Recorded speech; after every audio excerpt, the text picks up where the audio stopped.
የቃላችሁን እስራት ለመፍታት በቃላችሁም ኃይል ለመጠቀም የመጀመሪያው ነጥብ አንደኛ ደረጃ ብላችሁ የምትይዙት ቃልህ ኃይል እንዳለውና መንፈሳዊ ድጋፍ እንዳለው እርግጠኛ መሆን። እያንዳንዱ የምትናገረው ቃል ከመንፈሳዊ ተጽዕኖ ነፃ አይደለም። አማኛው አልሆን ወደ ጠላ ገባ አልገባ ቃል ሲወጣ ከጀርባው መንፈሳዊ ኃይል ባካፕ ያደርገዋል። ቃላችሁ ከሀሳብነት ወደ ቃልነት ወደ ንግርትነት ሲቀየሩ ሕይወት ታለብሷቸዋል። ሀሳቡስ ሀሳብ ነበር።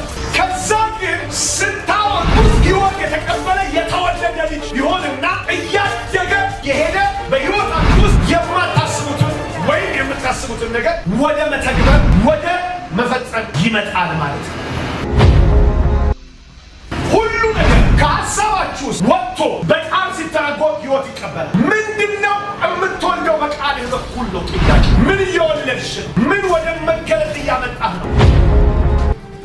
ያቤት በወንድሞቹ ዘንድ የተከበረ ነበር ይላል ታሪኩ ከተቀየረ በኋላ። ነገር ግን እናቱ በምጥ ወልጄዋለሁ ስትል ስሙን ምን ብላ ጠራች? ያቤት ብላ ጠራች። ያቤት ማለት ፔን ኦር ሶሮ ማለት ነው። ህመም ወይም ደግሞ ሐዘን ማለት ነው። የስሙ ትርጓሜ እና ህመሙ እያሉ ነው የሚጠሩት፣ ሐዘኑ እያሉ ነው የሚጠሩት። ሰውየው ህይወት ውስጥ የቀጠለው ያ ነው። እስከ አንድ ቀን ድረስ በዛ ስም በዛ ማንነት በዛ መልክ ቀጠለ እስከ አንድ ቀን ድረስ።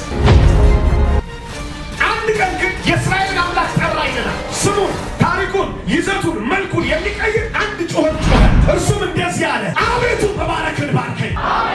ከዛ ስፔሲፊክ ጸሎት ነው የጸለየው፣ ሀገሬን ማስፋ።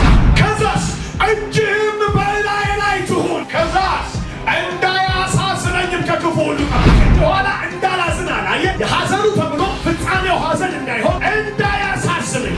አዎ እናቴ ነች ስም ያወጣችሁ በሐዘን አስጀምራኛለች። በአንተ ግን ላይ ባለኝ እምነት ቃል አውጥቼ እርሷ በቃል የሰጠችኝን ማንነት እኔ ደግሞ በቃል ሽሬ